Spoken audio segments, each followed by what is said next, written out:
diangkat menjadi rasul. Siapa yang ngangkat? Gubernur atau ketua daerah rumah wanita? Oleh Allah yang kuasa. Allah itu siapa, Mak? Pencipta alam semesta. Itu lagu ibu-ibu dulu, mengajarkan sejarah Nabi. Sekarang apa lagu-lagunya ibu-ibu? Modern mereka, sarjana, istri pejabat, tapi tidak tahu sejarah Nabi. Apa lagunya ibu-ibu sekarang? Yuk, yuk ayo. Yuk ayo, yuk ayo. Apa itu ayo ayo? Ayo apa? Ayo apa? Putar ke kiri nona, putarlah ke kanan, beleng-beleng.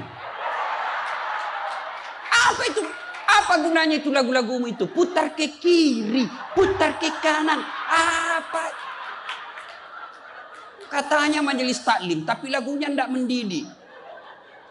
Sudah 3 tahun majelis taklim, seragamnya 4. Olahraga depannya lakinya orang. Dia di depan sebajunya sempit. Bapak-bapak di belakang, di depan ibu-ibu 1. Bapak-bapak di belakang 2. Ini kelakuan majelis taklim ini begini. Ketawa ibu-ibu karena ibu begitu toh. Kalau 17-an apa lagu-lagu seperti itu? Mesti dari kecil sejarah Nabi kita ceritakan. Itu dulu ibu saya kepada saya. Sekarang kepada anak saya bikinkan lagu supaya dia tahu anak Nabi. Anak saya namanya Cek, saya ajari. Cek, nah nyanyi nak. Anak-anak Nabi ada 7 orang. 3 laki-laki, 4 perempuan. Pertama Qasim, Abdullah, Ibrahim, Zainab, Rutkaya, Ummu Kalsum, Fatimah. Ibunya bernama Siti Aminah.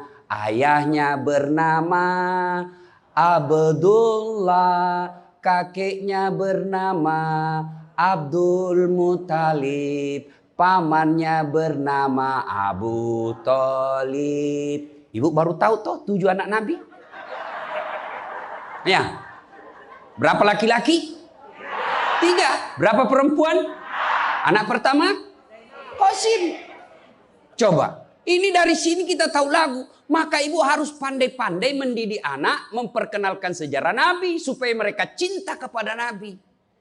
Maka ini tujuannya maulid. Bukan kita mau bidah-bidah. Sekarang ada juga baru belajar agama 2 bulan. Itu pun melalui YouTube. Seolah-olah dialah menjadi panitia hari kiamat. Ini maulid bid'ah. Tidak ada pada zaman Nabi. Tidak ada pada zaman sahabat. Pada tabi'in, tidak ada semua itu. Saya bilang, bos, memang tidak ada pada zaman Nabi. Tidak ada pada zaman sahabat. Kenapa? Mereka hidup sesama dengan Nabi. Mereka lihat Nabi. Segar ikatan mereka soal Nabi. Mereka tahu sejarah Nabi. Jadi tidak perlu dituturkan. Sekarang kita sudah 1400 tahun yang lalu. Banyak umat Islam. La ilaha illallah. Muhammad Rasulullah. Tapi dia tidak tahu siapa anaknya Nabi. Maka perlu kembali diingatkan. Jadi kalau orang mau maulid, hargai. Jangan malah dibilang sesat. Masuk neraka. Nenekmu punya neraka. Yang paling enak, yang tidak mau maulid silahkan. Tidak usah. Yang maulid silahkan. Yang maulid ini jangan kau tuduh mereka sesat. Ayo kita saling memuliakan, menghargai sesama muslim. Ya, ini 1 maulid. Yang kedua, ibu-ibu, bagaimana kita maulid ini bisa menjadi bawa pulang, diamalkan. Apa yang diamalkan? Ayo kita sejarah kisah-kisah Nabi saja dulu. Ya, paling gampang sudah. Berapa istri Nabi? Berapa? Ini bu biar tahu, enggak mau duga dia jawab ini. Berapa? 11. Coba lihat. Istri pertama namanya Khadijah. Tua berapa tahun? 15 tahun lebih senior dari Nabi. Sebelum menikah dengan Nabi, beliau paling kaya di Mekah. Paling kaya di Mekah. Menikah dengan siapa? Muhammad bin Abdullah. Pegawainya waktu itu, karyawannya. Lalu Khadijah selalu cerita-cerita kelebihan Muhammad kepada asistennya. Namanya Nafisah. asistennya. Dia selalu cerita, ini Muhammad baik, jujur, kinerjanya bagus, disiplin, sopan ngomong, nguntung juga baik. Nafisa paham. Oh, bunda ini senang sama Nabi Muhammad. Waktu itu belum jadi Nabi. Akhirnya apa? Nafisa jadi tim sukses. Tapi bukan tim sukses pilkada. Disuruh bikin baleho 10, cuma 5 dia bikin. Hilang 5. Ya kan? Ini Nafisa datang kepada Muhammad. Muhammad, bagaimana kalau ada perempuan suka kamu? Alhamdulillah. Tapi ini perempuan lebih senior dari kamu. Tidak ada masalah. Lebih tua 15 tahun. Tidak ada masalah. Tapi dia sudah 2 kali janda. Tidak jadi masalah. Tapi dia bosmu. Tidak jadi masalah. Yang jadi masalah, benar tidak dia senang sama saya? Kata Nafisa, tenang mas bro. Saya punya urusan. Jangan lagi cari dah hadis mas bro. Tidak ada. Lalu datanglah Nafisa kepada Khadijah. Bunda, bagaimana menurut bunda kalau ada laki-laki senang bunda? Alhamdulillah, terbuka jodoh. Tapi ini lebih muda dari bunda. Tidak jadi masalah. Lebih muda 15 tahun. Tidak jadi masalah. Tapi dia anak buahnya. Tidak jadi masalah. Yang jadi masalah, benar tidak dia senang sama saya? Kata Nafisa, tenang bunda, saya punya urusan. Ini namanya tim sukses yang tidak mempermalukan kedua belah pihak. Coba kalau Nafisa mau memanfaatkan situasi. Maka dia datang kepada Muhammad. Muhammad, dia suka kok bos. Tenang aja, ambil semua hartanya. Dia terlalu senang sama kamu. Nafisa kan tidak. Berarti ibu-ibu jaga perasaan orang. Jaga harga diri orang. Jangan permalukan orang. Meskipun ibu tahu ada aib dalam dirinya. Ini penyakitnya ibu-ibu. Apa? Tukang gosip. Ini. Duduk-duduk begini, damai tapi gersang. Oh, coba lihat siapa duluan pulang, dia jadi dibicarain. Jadi gini Pak Gubernur itu dia duduk-duduk itu. Dia enggak cerita tapi apa? Dia mulutnya enggak ngomong tapi bibirnya dong. Memang fitrahnya. Apa begitu orang sini? Bukan cuma di sini. Orang Amerika juga tukang gosip perempuannya. Fitrahnya. Maka Nabi katakan kalau perempuan mau selamat, jaga mulutnya, aman dia masuk surga. Cuma kan gampang sekali kita gosip. Lewat teman kita. Apa? Nggak serasi kudungnya sama roknya. Dia bilang iya. Lipstiknya palsu. Kenapa kau tahu? Melengket di giginya. Semua mau diurus. Iya kan? Ini penyakit kita. Semua mau diurus. Ustadz aja dia gosip. Itu juga bajunya waktu di YouTube. Saya dengar tadi dilewat tadi saya dengar. Itu juga bajunya waktu di YouTube. Astagfirullah. Inilah penyakit ibu-ibu. Ibu. Mau gampang masuk surga? Ketika Nabi Isra Mi'raj kan dibawa jalan-jalan masuk surga. Subhanallah. Alhamdulillah. Banyak perempuan dalam surga. Begitu Nabi dibawa lihat neraka. Nauzubillah min zalik. Ya Allah ampuni hambamu. Ya Allah ampuni umatku. Ya Allah. Kenapa? Perempuan ternyata lebih banyak dalam neraka. Ditanya kenapa bisa begitu? Ada 2 kelemahan perempuan. 1, tidak mampu menjaga suaminya. Tidak mampu mengurus suaminya. Dan yang kedua tidak mampu menjaga lisannya. Jadi kalau ibu mampu menjaga lisan, aman.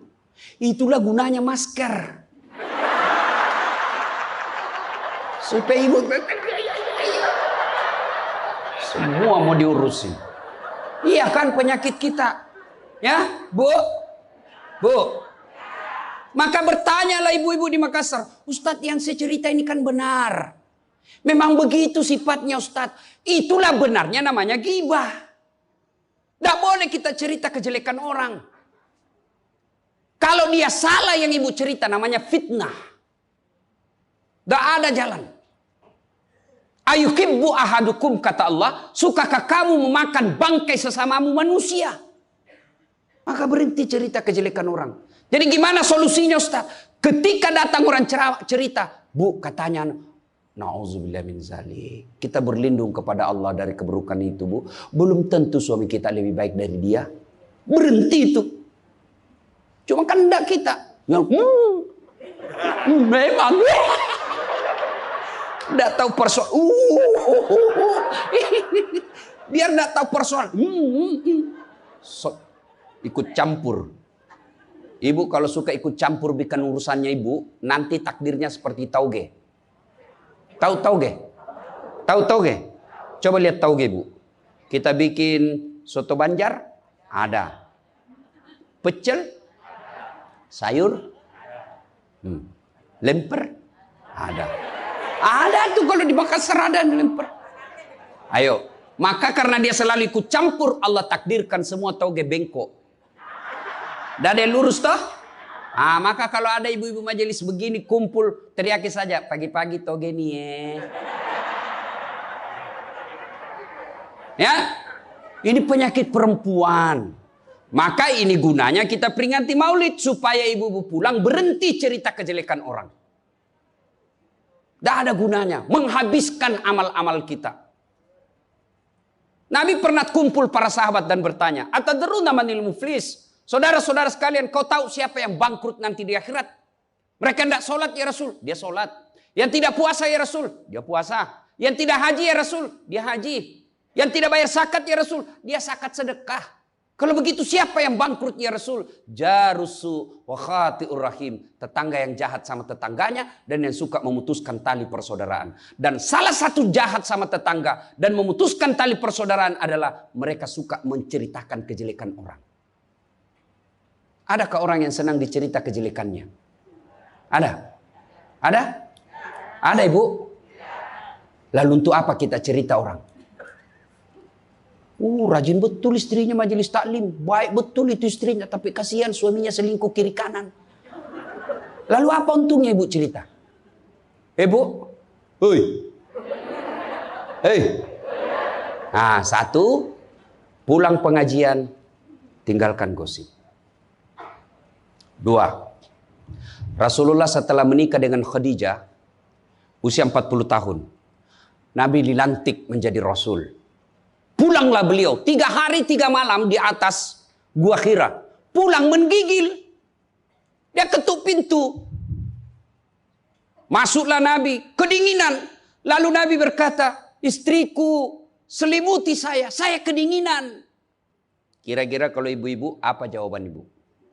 3 hari 3 malam suami tidak ada kabar. Di WhatsApp tidak dibaca. Di telepon di reject. Tiba-tiba datang kedinginan, Bu. Selimuti saya, Bu. Apa jawaban ibu? Apa ibu selimuti? Enggak, diinterogasinya suaminya. Mana HP-mu? Dari mana kau ini kedinginan? Iya toh? Tapi Khadijah tidak. Khadijah tidak pernah sangka buruk kepada suaminya. Apa kata Khadijah? Sami'na wa ata'na. Hikmah yang kedua buat ibu-ibu, sangka baiklah kepada suami. Demi Allah, tidak ada kebahagiaan rumah tangga yang dipenuhi dengan sangka buruk. Ibu mau bahagia dengan suami? Mau? Hilangkan sakwa sangka, hilangkan sangka buruk. Telepon suami tidak dijawab pagi-pagi, sangka baik. Oh, berarti suami saya lagi sholat duha. 1 jam kemudian ditelepon, belum dijawab juga. Oh, berarti suamiku lagi meeting dengan gubernur. Telepon lagi siang-siang tidak jawab. Oh, berarti suamiku lagi sholat berjamaah di masjid. Sore ditelepon tidak dijawab-jawab. Oh, berarti suamiku dia lupa handphonenya. Tiba-tiba sore masuk WhatsApp teman kita. Saya lihat suamimu bonceng cewek, cantik betul. Oh, berarti suami saya lagi nge-grab. Tenang perasaan. Ibu-ibu, demi Allah, tidak ada kebahagiaan orang yang selalu sangka buruk. Suami enak-enak kerja, hanya tidak dijawab telepon, ibu tidak bisa tenang di rumah. Sangka baik. Orang yang sangka baik, rumah tangganya pasti tidak bisa bahagia. Saya kasih contoh. Kasih contoh ibu. Suami istri 7 tahun tidak punya anak. Di tahun ke-8 dia pergi ke ahli kandungan, periksa istrinya. Wih, alhamdulillah, kata dokter, ibu sudah terlambat 2 bulan. Senang betul. Dia teleponlah suaminya, Pak, alhamdulillah hasil pemeriksaan saya sudah terlambat 2 bulan. Tapi Pak, jangan cerita-cerita dulu ya. Malu kita nanti kalau tidak jadi lagi. Oke Bu, ini rahasia berdua. Jangan cerita ke siapa-siapa. Setuju Bu ya? Setuju Pak. Oke. Beberapa hari kemudian datang petugas PLN. Assalamualaikum. Kata ibunya, Waalaikumsalam. Siapa ya? Saya Bu. Saya siapa? Petugas PLN. Oh kenapa Pak? Ibu terlambat 2 bulan. Wih. Kenapa dia bisa tahu saya terlambat 2 bulan? Wah, dia mulai curiga sama suaminya. Pasti kelakuannya lagi nih si gendut ini. Kan suaminya gendut. Pasti kelakuannya ini si gendut ini. Pulang suaminya capek. Di jalan macet, kehujanan. Baru buka pintu. Memang kau pembohong gendut. Apalagi ini pembohong. Orang capek. Pembohong gendut. Apa? Kenapa itu PLN tahu saya terlambat 2 bulan? Pasti kau yang cerita. Bukan saya. Kenapa? Wah, suaminya juga marah digendut-gendutin. Dia datang ke PLN. Ada apa kau tahu-tahu istriku terlambat 2 bulan? Dia bilang ini ada catatannya Pak. Kau hapus ini. Ya boleh Pak. Tapi Bapak bayar dulu. Kalau saya tidak mau bayar. Ya terpaksa punyanya Bapak diputus. Kalau punya aku diputus, apa dia pakai istri saya di rumah? Dia terpaksa pakai lilin.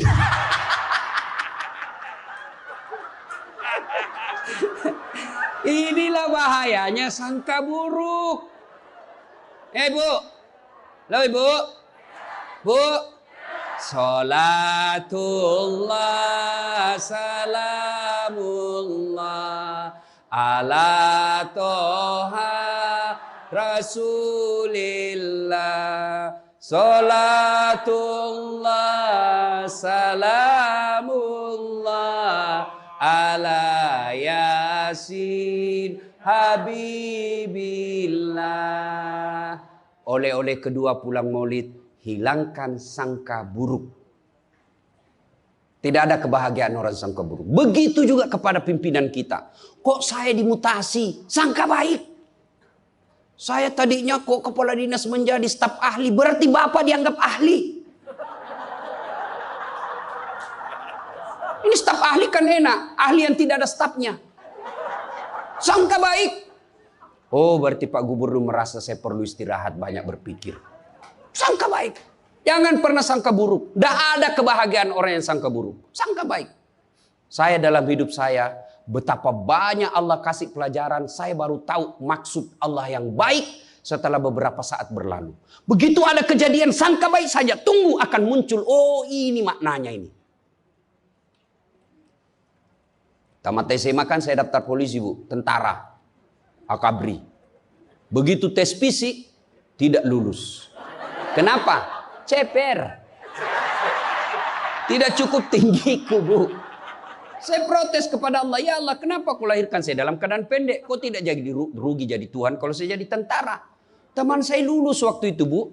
Dia sekarang polisi 2 bunga. Reserse, baret merah. Saya lulus pakai baret putih. Alhamdulillah jadi ustadz. Alhamdulillah karena baret putih saya pakai. Mulai baret hiram sampai baret merah. Saya ceramai semua. Kasihan terbaik. Gubernur sebelumnya kepala dinas. Tiba-tiba kita tidak ada jabatan. Sangka baik. Itulah hidup. Jangan pernah sangka buruk. Begitu juga kepada suami. Sangka baik. Tidak ada ketentraman bagi rumah tangga yang selalu disertai sangka buruk. Dan ibu enaknya jadi istri. Karena ibu tidak tanggung dosanya suami. Saya bilang sama istri saya, Mama nyecek. Kan ibu-ibu sekarang suka sekali periksa handphone. Untuk apa periksa handphonenya suami Bu? Coba jelaskan saya, untuk apa? Ayo yang suka periksa handphonenya suami ini. Untuk apa Ibu? Setelah tahu ibu mau apa? Ternyata besok-besok ada masalah yang tidak menyenangkan hatimu. Apa yang kamu lakukan? Mau diceraikan, saya ceraikan kamu. Daripada kau menderita mendampingi saya, sudah. Kita selesaikan baik-baik. Dan kau tidak mungkin Kuceraikan kau pagi, sore saya sudah dapat. Nah sekarang apa maumu? Sakit hati aja. Ayah. Dan hebatnya perempuan Islam, kalian tidak menanggung dosanya suami. Kalian tidak akan menanggung dosa suami. Ya, beda kalau laki-laki. Kalau laki-laki, dosa istri kita tanggung. Kalau suami menanggung dosa istri. Istri tidak pakai jilbab, istri tidak sholat, istri tidak puasa, istri tukang gosip, istri suka keluyuran. Suaminya ditanggung dosanya nanti. Ku ampusakum wa ahlikum nara. Beda istri. Suami pezina, suami koruptor, suami narkoba, suami penjudi, suami tukang tipu. Ibu tidak tanggung dosanya suami. Itulah enaknya jadi perempuan Islam. Bahkan kalau dia sholat, dia puasa Ramadan, dia jaga harga dirinya, dia patuhi suaminya, kata Nabi, tadahulul jannati bisalam. Silahkan ibu mau masuk pintu surga mana saja. Makanya sangka baik saja, tidak usah sangka buruk. Ada ibu-ibu curhat sama saya tengah malam, Ustaz. Mohon solusinya Ustaz. Saya sudah tidak tahan. Kenapa ibu? Dia bilang saya sudah tidak tahan. Saya minta solusinya Ustaz. Saya sudah tidak tahan. Memang kenapa? Saya ini sudah 21 tahun menikah Ustaz. Tidak tahan. Saya bilang dalam hati. 21 tahun tidak tahan. Inilah kadang-kala ibu-ibu kalau ngomong tidak masuk di akal. Ya memang Allah fitrahkan itu manusia, laki-laki itu lebih banyak akalnya, perempuan lebih banyak perasaannya. Maka kalau perempuan ngomel, dengar saja Pak, tidak usah dijelaskan apa dia mau. Dengar aja, karena memang dia cuma mau didengar. Dengar aja, oh, ya, dengar aja, dengar. Tapi tidak tahan saya Ustadz, ya tidur. Rumus menghadapi perempuan itu, ilmu paling efektif, sabar. Tidak ada sudah kalah itu ilmu sabar. Diam, tidak usah dijelaskan. Biar dijelaskan, tidak masuk di akalnya. Apalagi kalau dia sudah bilang, pokoknya. sudah Pak, lebih diam aja. Pokok, sudahlah. Dijelaskan satu, muncul pertanyaan dua. Dijelaskan tuntas yang dua, muncul lagi pertanyaan tiga. Sudah tuntas semuanya, dia ungkap lagi yang 5 tahun yang lalu. Itulah perempuan. Iya ibu toh? Maka dengarkan saja. Ada saatnya nanti dia bilang, baru dia sadar itu. Iya sebenarnya itu saya emosi aja itu hari Pak. Begitulah perempuan. Dihadapinya jangan emosi. Saya sudah tidak tahan Ustadz. Kenapa? Sudah 21 tahun. Udah cocok saya Ustadz. Saya bilang ibu tahu enggak baut? Tahu Ustadz. Apa pasangannya baut ibu? Mur. Sama enggak? Sama modelnya? Sama bentuknya? Beda. Justru perbedaannya yang membuat dia kokoh. Berarti rumah tangga tidak akan pernah kokoh kalau mau menyamakan. Yang kokoh adalah ketika dia mau saling menerima kekurangan dan kelebihan. Itu pasti kokoh. Mana mau cocok jenis kelamin aja kita tidak sama. Iya. Pendidikan aja kita pasti beda. Latar belakang budaya kita pasti beda. Maka yang membedakan itulah kalau kita kelola dengan baik dalam rumah tangga. Dengan faktor utamanya sangka baik. Insya Allah bahagia rumah tangga. Ya, sangka baik. Tuh Khadijah tidak pernah sangka buruk sama suaminya. Khadijah ketika beliau sakaratil maut. Usia 65. Beliau sakit. Dan baju yang beliau pakai sudah 8 kali tambal. Tahu tambal ibu? Itu tambal ke-8-nya 1 sampai 7. Nabi masih menambalnya pakai apa? Masih pakai kain. Di tambalan ke-8 beliau pakai pelepah daun kurma. Kenapa? Habis kainnya Nabi. Padahal sebelum nikah beliau orang kaya. Lalu beliau panggillah anaknya. Fatimah ta'al. Fatimah ke sini dulu nak. Kenapa bunda? Tolong kau mintakan serbannya bapakmu. Ada serban yang selalu dia pakai bapakmu itu terima wahyu. Tolong sampaikan ke beliau. Saya minta untuk saya jadikan kain kafan. Mudah-mudahan serban itu Allah hindarkan saya dari azab kubur. Mendengar ini, Fatimah berkata, bunda aja yang minta sama bapak. Dengar jawaban Khadijah. Saya malu minta sama bapakmu, nak. Habis hartanya untuk bantu Rasulullah, minta serban, malu. Kira-kira masih ada istri sini malu minta sama suaminya? Pak Gubernur, masih ada kira-kira malu minta sama suami? Bukan diminta, dicuri. Ayo, itulah Khadijah. Maka jangan heran Khadijah meskipun sudah wafat, beliau tidur bersama Aisyah. Beliau tidur bersama Aisyah. Tapi siapa yang dikenangnya? Khadijah. Rasulullah hanya berkata, seolah-olah saya mendengar trompa kakinya Khadijah. Seolah ada Khadijah dalam rumah kita. Aisyah cemburu. Ya Rasulullah, ada apa sih kelebihan Khadijah? Khadijah sudah wafat. Kau nikahi 2 kali janda. Lebih tua dari kamu. Kenapa Khadijah terus? Dengar jawaban Nabi. Kau tidak pernah mampu mengimbangkan, menyandingkan atau menyamakan dirimu dengan Khadijah.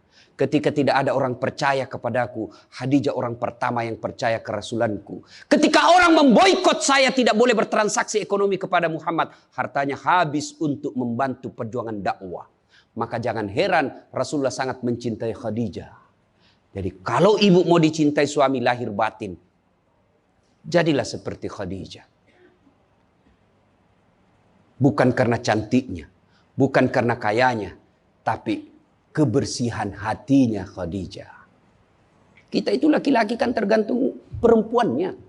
Kalau perempuannya baik, akhlaknya baik, tidak mungkin tergoda suami. Ibu mau? Suami tidak macam-macam mikirnya. 3 aja resepnya. Pegang ini, kau kuasai suamimu. 1. Buat matanya senang. Artinya apa? Ibu penampilan cantiklah di depan suami. Kalau suami senang selalu pakai baju merah, pakai itu baju merah tiap hari. Kalau suami senang warna-warna emas, pakailah itu tiap hari. Ya. Tapi saya tidak senang warna begini, Ustaz. Bukan untuk ibu, tapi untuk menyenangkan suami. Dandannya seorang istri, menyenangkan hati suami. Itu ibadah buat seorang wanita. Yang kedua, buat perutnya senang. Bagaimana caranya? Bikinlah masakan kesenangan suami. Kalau tidak bisa tiap minggu, sekali sebulan. Ketika terima gajinya suami, terima honornya suami, ya WhatsApp suami, SMS suami, telepon suami. Bang, jangan makan di luar hari ini. Hari ini saya masak spesial buat abang. Masakan kesenangan saya sudah siapkan di rumah bang. Aman bang, jangan makan di luar. Ini hari spesial buat abang. Senang kita jadi suami. Itu saya kalau terima SMS WhatsApp begitu, mamanya C di rumah dia goreng baru dia kirim. Rasanya kita mau cepat pulang. Ibu pernah WhatsApp suaminya begitu? Paling di WhatsApp, bang jangan lupa singgah beli telur.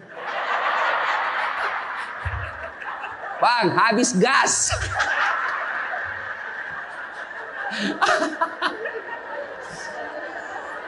Kok tahu Ustaz? Ya saya rasakan juga. Pernah suatu kali Pak Gubernur pulang, saya ceramah takziah malam-malam di Makassar. Tiba-tiba masuklah WhatsAppnya mamanya C. Ustaz, habis pembalut. Aduh. Tidak mungkinlah sopir saya suruh, ini istri saya. Sudahlah, saya singgah, saya berdoa. Mudah-mudahan tidak ada yang kenal saya. Begitu saya bayar, ada ibu-ibu datang. Ustaz, beli pembalut. Saya jengkel, langsung saya balik. Biar daripada saya melahirkan. Tenang perasaan. Mungkin ego kita ini buat kita juga laki-laki. Ya. Kadangkala ego naik, masa saya eselon, masa saya kepala dinas, masa singgah beli pembalut. Jangan lihat eselonnya. Pakai ilmunya Umar bin Khattab. Umar bin Khattab, ada sahabat yang selalu mau datang, mau laporkan istrinya. Kenapa? Istrinya suka ngomel. Maka dia berharap Umar panggil istrinya supaya dinasehatin. Begitu dekat dengan Umar bin Khattab, dekat dari rumahnya Umar, dilihatnya Umar juga dimarahi sama istrinya. Balik dia bilang, Pak Umar aja dimarahin. Balik besok ketemu. Ya Amirul Mukminin, presiden lah waktu itu. Saya lihat kemarin Anda istri ngomel-ngomel, Anda senyum saja. Dengar ini jawaban bapak-bapak ini, para pejabat nih yang hadir. Dengar apa jawaban Umar. Begitulah cara saya berterima kasih kepada istriku yang telah hamil, melahirkan, dan menyusui anak saya. Coba, hilang itu emosi Pak. Hilang itu harga diri. Kalau kita sudah ingat bagaimana susahnya itu ibu melahirkan, hamil. Masih ingat ibu-ibu waktu hamil? Masih? Ada enggak enaknya itu orang hamil? Untung saya enggak pernah hamil. Oh, coba ibu-ibu kalau hamil, jalan aja setengah mati. Aduh, sudah mau mau duduk aja, mana ada ibu hamil langsung duduk aja. Udah standar samping dulu itu kasihan. Iya ibu, ya benar. Kalau kita laki-laki paling ngidam. Ustaz, apa doanya berhenti ngidam istri? Ngidam apa istrimu? Nanti dia bisa tidur kalau dilihat saya di atas lemari Pak Ustaz. Jadi kalau istrinya mau tidur jam 10, setengah 10 sudah di atas lemari. Saya berhenti kau dongo-dongo itu dikasih kerja di konsumsi. Yang kedua kata Umar, begitulah cara saya berterima kasih kepada istriku yang telah melahirkan anak saya. Masih ingat waktu melahirkan? Masih? Ada enggak ibu-ibu melahirkan senyum? Ada? Mentang-mentang istri gubernur keluar sayang. Setengah mati juga biar istri gubernur. Nggak ada. Itulah susahnya jadi perempuan. Maka ketika suami disuruh sama istri, bayangkan sulitnya melahirkan. Yang ketiga kata Umar, begitu cara saya berterima kasih yang telah menyusui anak saya. Masih ingat waktu menyusui? Masih? Terutama waktu tumbuh giginya.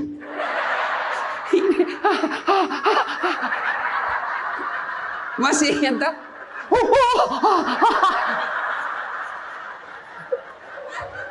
Untuk saya tidak pernah rasakan. Bu kalau digigit kan mana dia ditinjau nanya, kok gigit saya? Tidak, dia usap, lepas nak. Iya ibu, iya.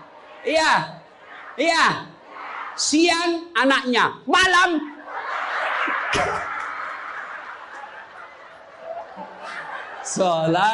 Salatullah salamullah ala toha rasulillah. Salatullah salamullah ala yasin. Berikutnya, kalau kita cinta kepada Rasul, jadilah istri seperti istri Rasulullah. Nah, tentu bertanya kita, itu bapak-bapak mau punya istri seperti istri Rasul? Pak Gubernur pasti mau. Kita punya mau istri seperti Khadijah. Tapi pertanyaannya, sudahkah kita seperti Rasulullah? Tenang ibu-ibu, saya bela ibu-ibu hari ini. Tenang. Nah, kita mau seperti Khadijah, tapi kelakuan kita seperti Abu Jahal. Pembohong kiri kanan. Suami istri minta duit tidak pernah ada. Benar tidak ada, habis biar baunya tidak ada lagi. Giliran selingkuhannya minta, gampang deh, tunggu aja 5 menit. Ya, Rasulullah coba begitu memuliakan istri, beliau tidak pernah kusam rambutnya di depan istrinya. Coba itu, buka itu Barasanji sejarahnya. Rasulullah beliau yang bersihkan tempat tidurnya. Beliau yang tambal bajunya ketika robek. Beliau sediakan sarapan. Itu Rasul, manusia pilihan. Namanya selalu digandengkan dengan namanya Allah. Tidak malu, bahkan rela ikhlas membantu pekerjaan rumah tangga istrinya. Untuk meringankan kerjaan istri. Kita baru Satpol PP. Satpol PP. Apa Satpol PP? Polisi setengah. Baru pegawai honor, macam-macam ceritanya. Tidak ada kehinaan bagi laki-laki yang memuliakan istrinya. Tidak ada kehinaan suami yang membantu pekerjaan istrinya. Rasulullah mencontohkan itu. Beliau kalau keluar rumah sudah ada sisir. Masuk ke kamar rapi baru keluar. Kita sudah habis pisang gorengnya 4 masih berantakan rambut. Begitu istrinya katakan, bang, baik-baik itu rambutmu apa? Kenapa kau urus rambutku? Rambutmu kau urus. Itulah Rasulullah. Rasulullah subhanallah, dari 11 istri beliau tidak ada satupun yang dia panggil namanya. Beliau tidak pernah memanggil Khadijah. Beliau tidak pernah memanggil Aisyah. Aisyah beliau panggil apa? Ya Khumairah. Yang kemerah-merahan pipinya. Karena memang Siti Aisyah merah delima pipinya. Maka bapak-bapak Pak di sini, Pak Karo, panggillah istri kita dengan panggilan kasih sayang. Wahai istriku yang termancung hidungnya di lorong 3. Dengan tidak mancung hidungnya Ustaz. Ya giginya lah kau lihat. Justru giginya mancung Ustaz. Jangan terlalu jujur. Mentang-mentang istri kita hitam panggil Tam. Hitam. Apa kata istri kita? Apa PC? Masa suami istri. Katanya Islam itu agama yang paling paripurna. Kok kita saling PC hitam? Ya. Rasulullah, beliau kalau minum bersama istri beliau, kalau beliau minum, gini. Bismillahirrahmanirrahim. Hebatnya Rasul, kalau beliau minum, 1 teguk dikasih lagi istrinya. Minum lagi. Kasih lagi istrinya. Hebatnya, bekas bibirnya Aisyah, itu yang diminum oleh Rasulullah. Bekas bibirnya Aisyah. Masya Allah. Coba kalau kita Pak Kadis. Istri, bekas bibir istri. Bau betul mulutmu.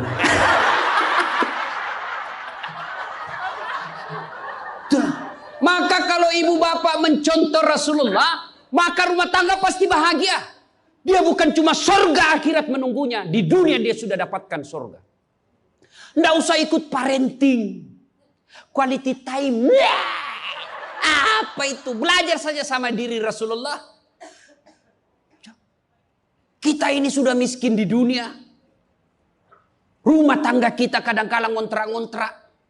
Tidak tahu lagi kewajiban istri kepada suami. Suami tidak tahu kewajiban kepada istri. Maka di dunia dia susah sanggara. Di akhirat apalagi nanti.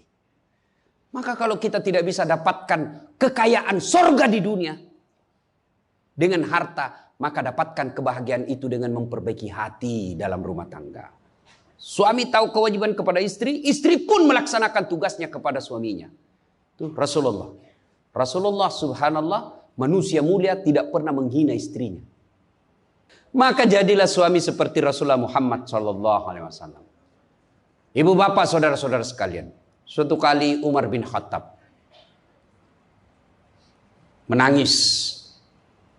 Tiba-tiba ketawa lagi. Menangis lagi. Datanglah sahabat bertanya. Wahai Umar, kok sudah gila apa? Umar waktu itu sudah jadi presiden. Beliau katakan, bagaimana saya tidak ketawa? Saya mengingat waktu sebelum datang Muhammad SAW, saya pernah memakan Tuhanku. Dia bikin berhala dari roti, lalu dia makan itu Tuhannya. Dia bilang, bayangkan hebatku dulu sebelum ada Muhammad, Tuhan pun saya makan. Kan dia ketawa. Lalu kenapa engkau menangis ya Amirul Mukminin? Saya bayangkan sebelum Nabi Muhammad SAW datang di tengah-tengah kita. Saya pernah mengambil anakku yang masih orok, merah, saya rebut dari istriku, lalu saya bawa ke belakang rumah, saya gali pasir, saya tanam sendiri anak perempuanku itu, lalu saya timbun, saya lompat-lompat di atasnya karena saya anggap ini perempuan anak pembawa sial. Begitu zaman jahiliyah. Alhamdulillah setelah ada Muhammad, mampu melahirkan kita seperti sekarang ini, bisa membedakan yang hak dan yang batil. Berarti Rasulullah dikenang kehebatannya, karena berhasil memimpin, mengarahkan umatnya dari jahiliyah menjadi seperti yang kita nikmati sekarang ini. Berarti Pak Gubernur, kalau Bapak ingin dikenang sebagai pejabat, bukan hanya memperbaiki diri, tapi memperbaiki rakyat Sumatera Selatan. Dan Alhamdulillah saya senang sekali mendapat berita Bapak punya program yang sangat memuliakan kebaikan. Bukan Islam, kebaikan. 1 desa, 1 lurah, 1 rumah tahfiz. Meskipun Bapak sudah tidak menjabat sebagai gubernur, Selama rumah tahfiz itu dimanfaatkan, maka itu akan menjadi amal kebaikan dunia sampai di akhirat. Tapi percayalah, tidak mungkin Pak Gubernur hebat tanpa didukung sama istri. Tidak mungkin. Ini istri tidak kelihatan perannya, tapi menentukan SK. Benar. Biar Pak Gubernur senang sama Bapak, kalau istri Pak Gubernur tidak senang, berpengaruh itu tanda tangan. Iya memang sudah itu begitu yang namanya kehidupan manusia. Saya juga tidak bisa hebat ceramah begini kalau istri saya tidak mendukung. Saya mau bikin naskah, digangguinya saya. Pergi sama bapakmu, cepat kau ambil itu. Nangis anak, mana bisa kita bikin naskah? Begitu kita mau ceramah, dia curi kita punya naskah. Apa? Mana bisa? Allah Subhanahu wa Ta'ala berfirman, mana sudah ini? Mana naskah kita? Maka yang terpenting kembali dalam maulid kali ini, mari jadikan rumah tangga kita sebagai pintu sorga, meraih sorga yang sebenarnya. Jangan berpikir di dunia tidak ada sorga. Kita kan selalu berdoa, fid dunya hasanah, wa fil akhirati hasanah. Selamat di dunia, selamat di akhirat. Apa itu fid dunya hasanah? Menurut para ahli tafsir Al-Quran, hasanah di dunia itu, sorganya dunia itu, mengandung 4 komponen. 1, punya pasangan yang baik. Jadi kalau istri bagus agamanya, suami bagus agamanya, suami bagus akhlaknya, istri bagus akhlaknya, sudah 1 komponen surga didapat. Yang kedua, punya anak yang soleh dan soleha. Tidak ada gunanya pangkat jabatan kalau anak kurang ajar. Ibu-ibu nih, kalau ibu meninggal siapa yang doakan? Suami. Tidak bakal, dia kawin lagi. Siapa yang doakan? Anak. Maka berhasilan ibu, saya setuju dengan pernyataan Pak Gubernur. Kalau mau hebat ini provinsi kita, ibu-ibunya harus menjadi pesantren pertama. Sayang, seribu sayang ibu-ibu sekarang, banyak yang gagal mendidik anak. Dihormati di luar, dimuliakan di kantor, sampai di rumah dimaki-maki sama anaknya. Itu siapa yang gagal? Ibunya. Kita kadang-kala bahagia, hebat kalau anak kita pintar bahasa Inggris. Hebat anaknya Ustadz, pintar bahasa Inggris. Apa hebatnya? Banyak yang bisa begitu. Masa banyak Ustadz? Ya sudahlah, ke Inggris lihat itu anak-anak di sana. Anak-anak di sana semua pakai bahasa Inggris, Bu. Memangnya kalau ibu nanti meninggal, anak berdoa pakai bahasa Inggris? Oh my God. Please help me my mother. Enggak. Pasti pakai bahasa Pado. Kepado, lindungi lo. Pasti. Ya, maka ibu-ibu didik anak. Yang ketiga komponen punya surga dunia, apa itu? Punya harta yang bermanfaat, bukan harta yang banyak. Mana harta yang bermanfaat? Harta yang banyak digunakan orang lain menjadi amal soleh-soleh, amal jariah. Bu-ibu nih, yang punya emas berlian, cincin. Ayo bu, kalau ibu meninggal siapa yang punya itu? Siapa? Anak, istri kedua. Bukan anak, istri kedua yang pakai. Maka sedekahlah sebelum tiba saatnya. Dan yang keempat, surganya dunia, punya teman yang baik. Bukan teman kepentingan politik dan kekuasaan. Teman yang baik itu meskipun kita sudah pensiun masih baik sama kita. Meskipun kita sudah miskin masih baik sama kita. Itulah teman yang baik. Dan nerakanya dunia ketika kita punya jabatan. Banyak teman kita. Pas kita hilang jabatan semua menjauh dari kita. Itu nerakanya dunia. Nah ibu bapak saudara-saudara sekalian. Mari mewujudkan ini melalui maulid. Maulid ini tidak ada guna kalau kita pulang tidak diamalkan. Minimal amalkan dengan menjadi suami yang baik. Dan istri yang baik. Terakhir. Kalau kita mencintai Rasulullah, maka kita ikuti sunnah-sunnahnya. Apa sunnah? Yang gampang-gampang, tidak usah berat-berat. Mulai hari ini, oleh-oleh khusus ibu, kapan dan dimanapun selalu ada wudhu. Coba ibu amalkan. Bapak-bapak pegawai, bapak mau pergi kerja, wudhu dulu. Mau pergi jemput anak, wudhu dulu. Mau pergi pengantin, wudhu dulu. Mau pergi kemana saja ikuti Pak Gubernur yang katanya tidak ada liburnya. Ya. Sudah ikuti dengan ada wudhu. Orang yang selalu ada wudhunya, innallaha yuhibbut tawwabina wa yuhibbul Mutatakhirin, dicintai oleh Allah Subhanahu wa taala. Ibu bapak saudara-saudara sekalian, banyak yang ingin kita sampaikan, tapi waktu jualah yang membatasi kita. Insya Allah lain waktu dan kesempatan kita akan lanjutkan.